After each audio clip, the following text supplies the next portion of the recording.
was asked to talk a bit about my life since the war, to help educate future children someday.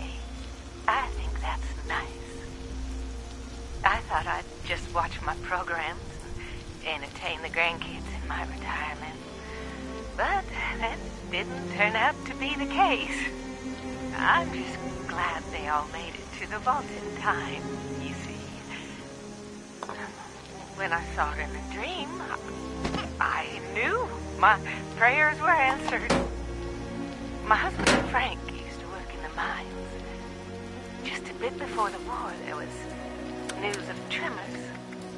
He didn't come home. I don't know what happened to him or why he never came home for sure. And between you and me, I'm fine with that. Since the war, I've just read my old newspapers and listened to music. It's very peaceful for once, which is just right nice by me. You ever hear of the Watauga Times Atomic Lottery? The winner got 10 years worth of Blamco mac and cheese, Salisbury steak, and Nuka-Cola, of course. I played that lottery for 20 years, and I finally won the month before the war. It lasted only 8 years, though. But who can you complain to? By the time it ran out, I had heard the responders' radio broadcast, so I went out to find them and get supplies. Bless their hearts. Well, I'm going home now. For a bit anyways. How do I turn this thing off? Oh, blast these things. Not this button. Not this one. Oh, oh, here it is.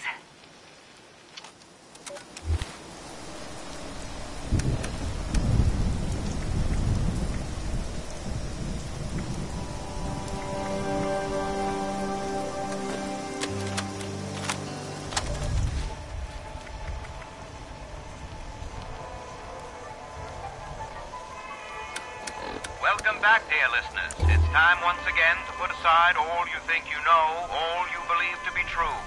Time to open your mind to the strange, bizarre, and sometimes terrifying world that exists in the shadows and fringes of our own, where myth, legend, and rumor are made real. Yes, it's time for more thrilling Tales from the West Virginia Hills. Tonight's episode, Who Goes There? A Strange Encounter in Flatwoods, is brought to you by Sugar Bombs, the breakfast cereal with explosive great taste and 100% of the recommended daily allowance of sugar. Get your morning started right with Sugar Bombs. Our tale begins on a fateful night when a young pioneer scout, Fred Fisher, finds himself in quite the predicament, having taken a spill and fallen into a dark place.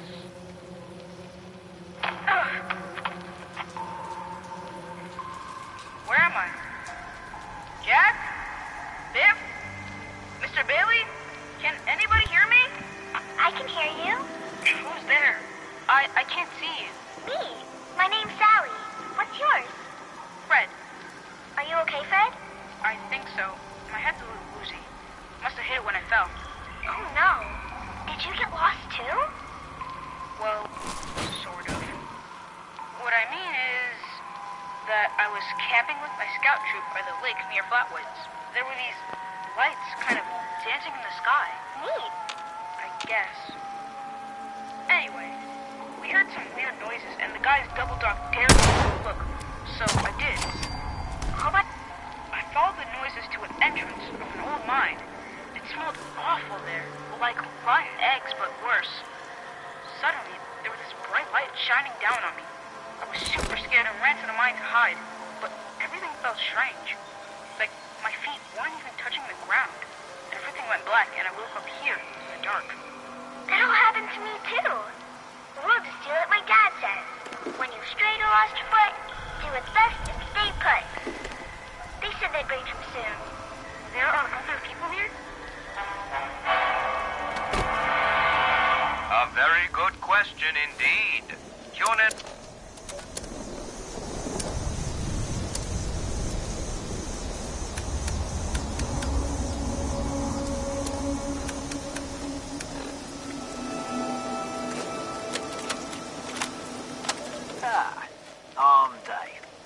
sets of 12 reps.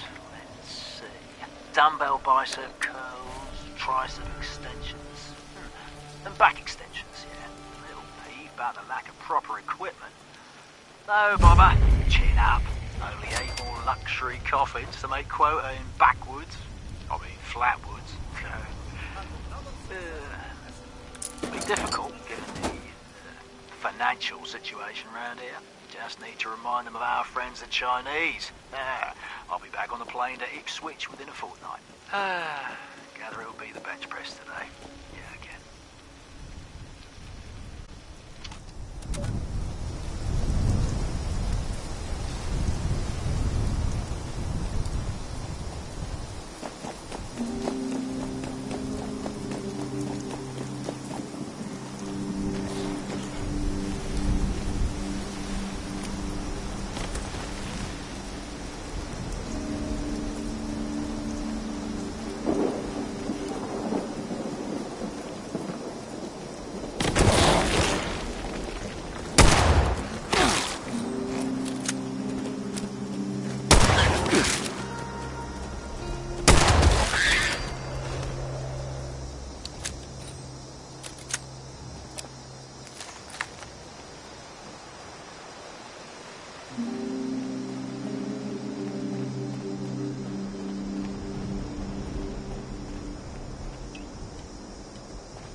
I'm glad that's done with. Regretfully, I cannot help you. I am not authorized to do so. I can only accept feedback from the message sender or receiver. You'll have to take up your complaint with corporate. Why, hello. I've already delivered my message. If you have need to send a new message, you'll need to make a request with the Mr. Messenger service.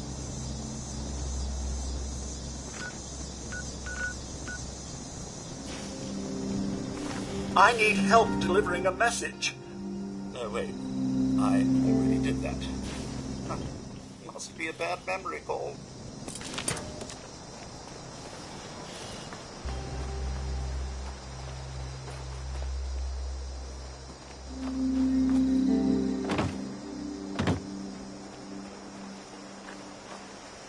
Odd. There don't appear to be any more messages to deliver.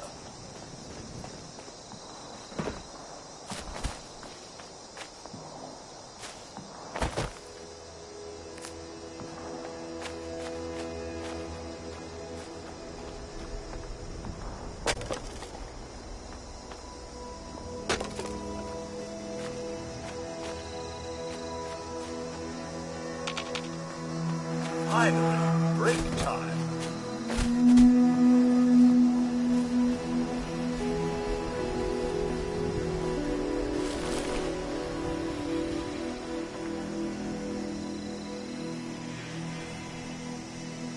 I suppose Boy, it's been like 10 years since I did one of these.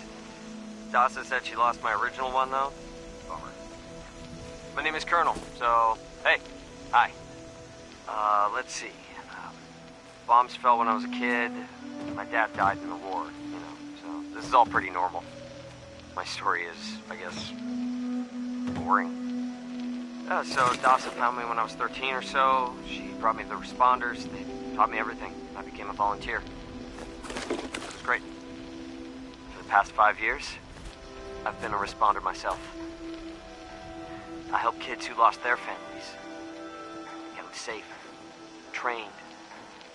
Just act like a big brother. Every year we find fewer people now. So anyway, maybe in 10 years, Dasa will ask me to do another one of these survivor stories. Till...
Reverend Delbert Winters.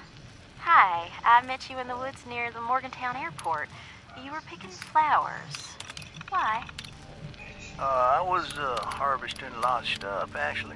Can you lower it a little? I hunted deer recently. Looked strange, but tasted fine.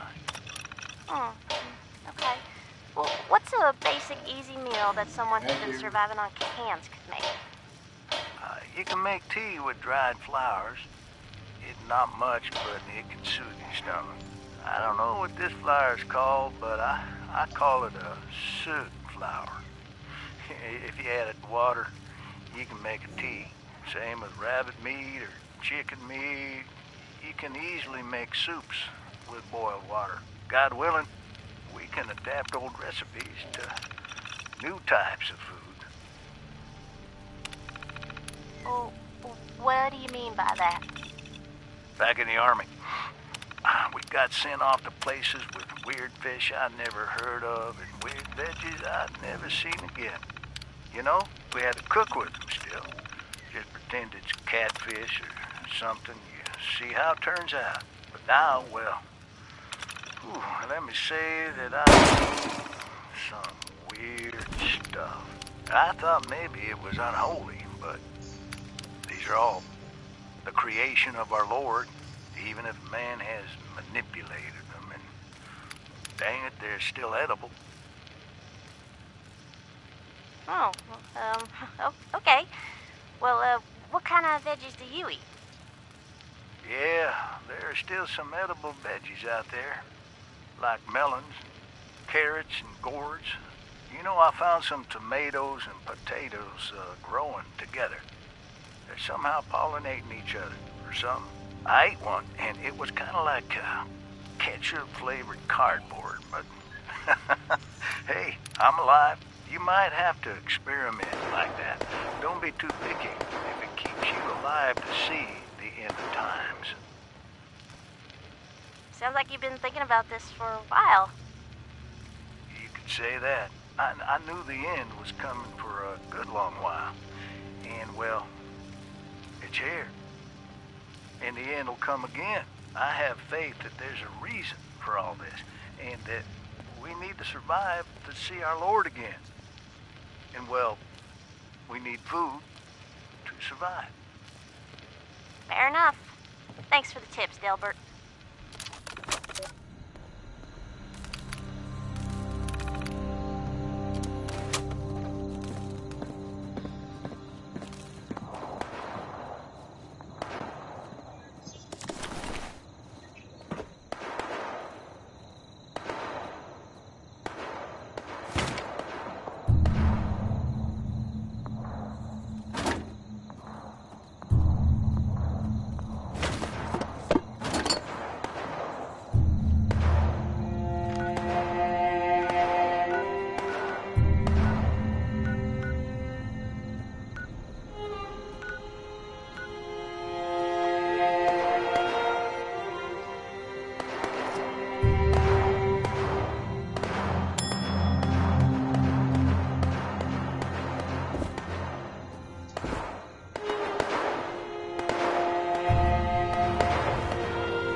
Welcome back, dear listeners. It's time once again to put aside all you think you know, all you believe to be true. Time to open...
responders.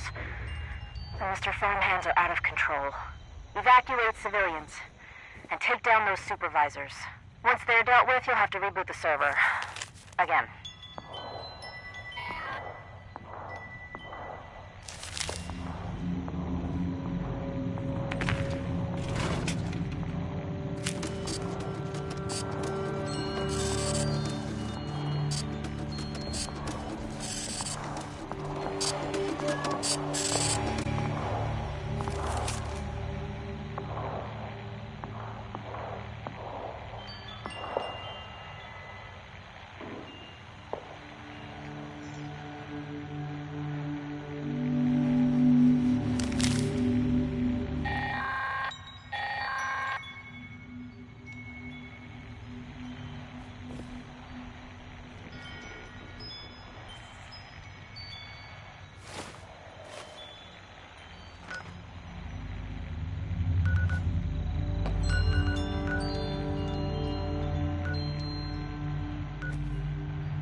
Overseer's Law, town of Flatwood. My God. There's no one here. The old tavern, the church, people were using them for shelter, but they're gone. Mutations we expected. But there's something else. A disease. I was attacked by... Well, it used to be a person. But it had these green, glowing lesions, and its voice. Angry, tortured. We are one. One what? Whatever happened here is beyond anything we expected. And we expected a lot. Before they were wiped out, the survivors called themselves the Responders. Looks like they were made of firefighters, police, emergency medical staff. Required. They even have an automated system to teach people about treating water, food, survival. I'm doing their tests, and you should too. I know it's even worse than we imagined, but someone's got to know where the missile silos are, and how to secure them. The Responders are the best lead we have. This is the Overseer, signing off.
Equipment contaminated.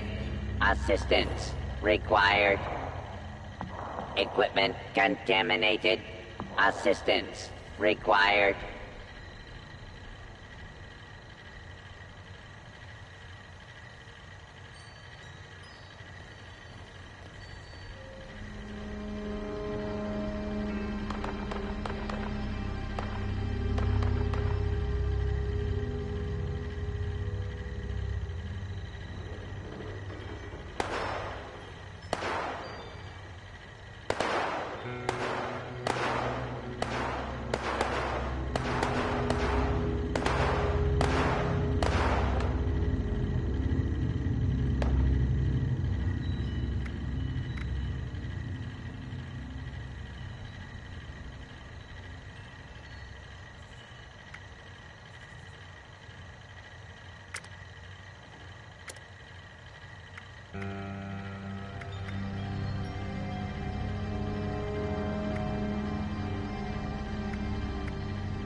We call it the Great War now.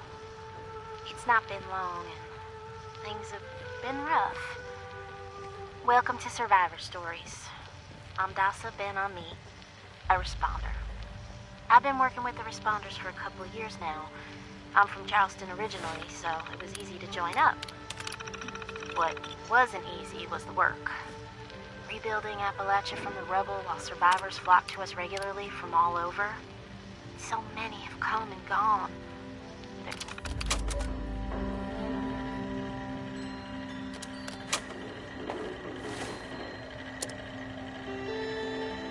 I've decided to ask people to record their thoughts, their stories, anything they want to preserve forever. I'll call this series the Survivor Stories. I'll start with me. I was an anthropology PhD student at Vault-Tec University, final year. I was printing my thesis when I heard the sirens. I thought for sure my father, a Vault-Tec employee, employee could take us all with him, but only 2 reservations came through. I refused to go. And my little brother went to the vault. They could not persuade me, though they tried.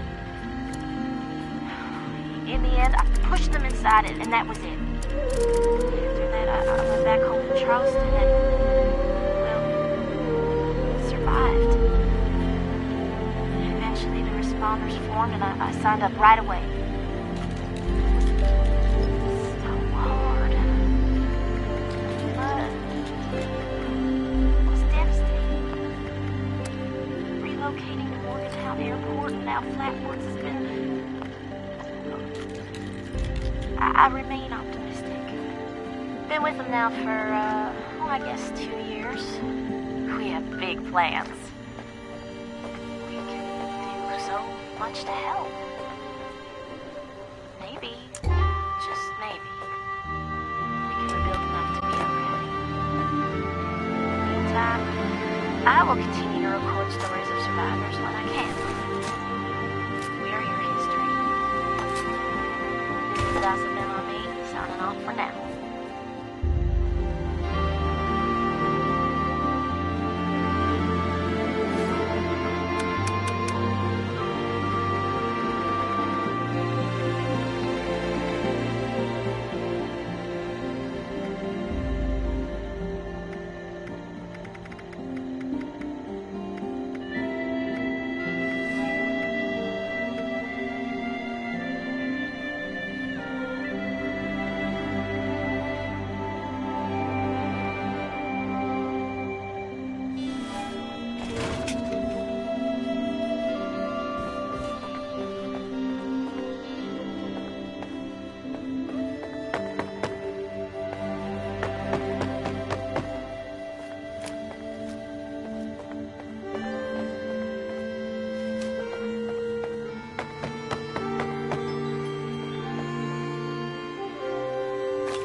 Hi.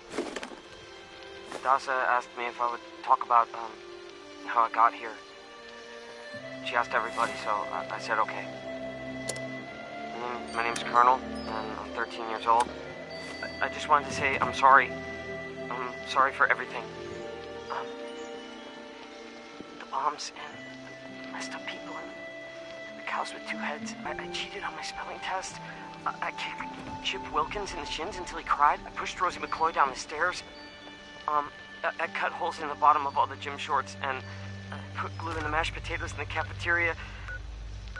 I told Harold Newell to eat 10 dead flies a day in order to grow muscles, and I put Nuka-Cola in the rat cage water bottles at the pet store.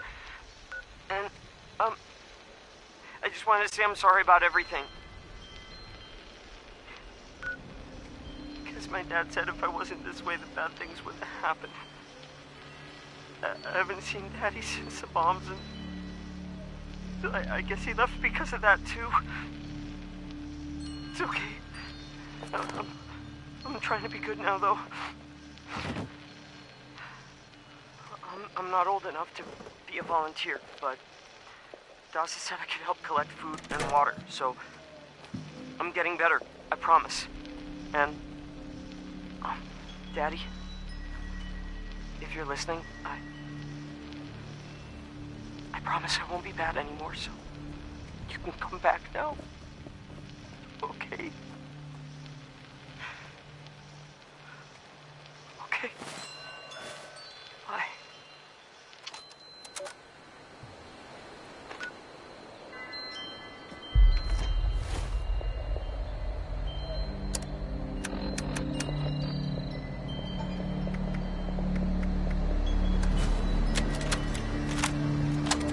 My first interview with another survivor, Kesha McDermott.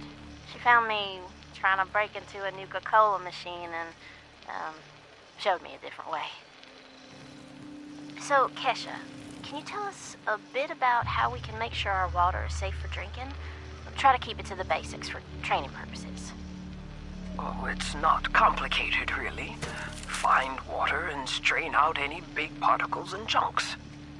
Then, boil it in a pot over an open fire for a minute or two, then let it cool. Should be fine. Like making tea, right? Uh-huh. You joined the responders a while ago and helped develop a program to train volunteers. So, were you a survivalist prior to all of this? You could say that. I taught high school kids. I used to talk about this very thing to them. Practical application of the sciences. It's fascinating, but you never realize how important some things will be down the road, do you? I guess not. So if we were students of yours, what would you tell us about the world now? How can we survive? That's a good question, Dasa. Well, I would tell you all to remain calm and focus on surviving. The first thing you need to do is get yourself some clean drinking water. It's likely all you'll find is dirty water, but that's okay. We can fix it. Dirty water carries a small chance of disease, and it's a bit radioactive. You'll probably survive if you drink it, but you shouldn't take that risk. It's better than toxic water or nuclear waste, though, which are both very harmful and should be boiled thoroughly first. Got that, Dutha? Yes'm. Contaminated water should be boiled. Okay, that sounds easy enough. So, boiled water is safe? It's mostly safe, but still a bit radioactive. What you really want is purified water. Oh, purified water. Okay, how do I get that? You can build machines that will do it for you, and that's the most reliable way. Building them requires some space and time and plenty of materials. But on my way up here from Matilda, I found purified water occasionally in supply caches and medical kits. So, keep your eyes peeled. If I boil water and that's mostly safe, aside from the teeny bit of fixation, what about tea? Most folks around here are tea drinkers, as you know. I recall many a night sipping tea on the stoop, watching lightning bugs, and reading a book in peace and quiet. Tell me that's still okay, Kesha? Oh, bless your heart. It's probably as good as boiled water anyway. Maybe even better if you add anything medicinal to it. Some survivors add all sorts of flowers and herbs to boiled water, and they swear by it. Personally, I stick with purified water. To each their own. Okay, got it. Switching tracks a bit. I know you're awfully busy with your latest research in flatwoods. Can you explain that a bit? Of course! I'm testing local, natural water over time in Appalachia. Gathering data, monitoring the radiation and contamination levels, all of that. I analyze the data in my lab to look for long-term trends and use those trends to determine how we can use the water right now. We use the water for more than just drinking, you know. It feeds our plants, which feed our animals, so we need to know how things are changing. You got a lot of work cut out for you. I'm glad you joined the responders. That data sounds invaluable. It is. I've integrated the data collection and research into the Responders Survivors Volunteer Program as well. I am still a teacher, after all. Wow. Then there you have it, folks. Thanks for talking with us today, Kesha. And thanks for showing us all how to live a little safer. Class dismissed.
posterity, you know.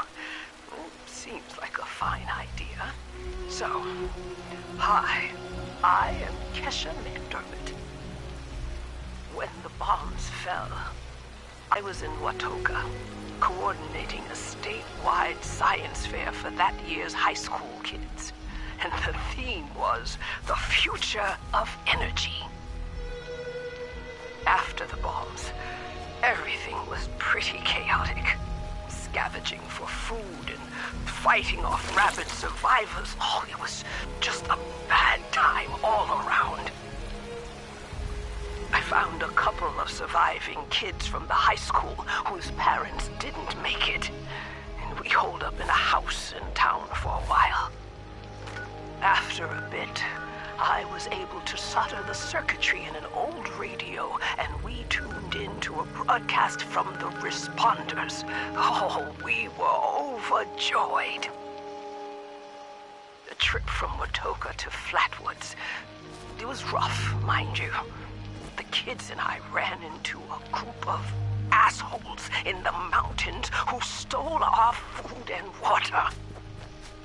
I can't tell you how happy I was to find the responders in Flatwoods. Tents for everyone, open kitchens, medical supplies, protection. We were safe.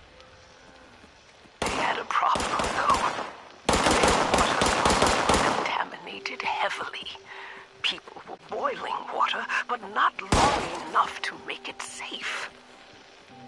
So, I stepped up and I said, I'll build a testing kit to monitor the contamination, and I will teach folks how to properly boil water.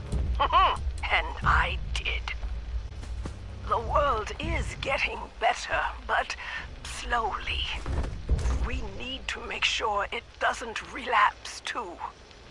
It's going to take time and care, that's all.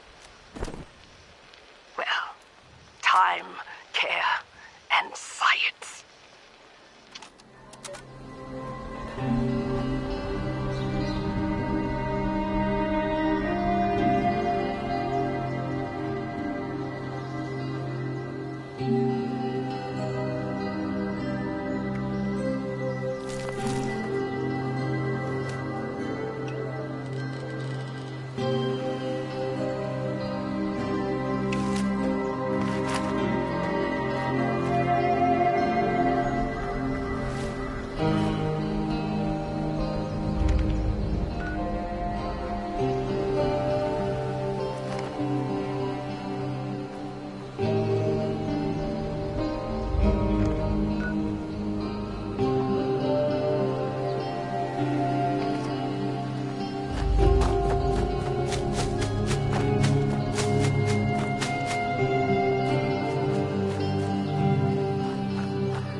Volunteer boiled water is necessary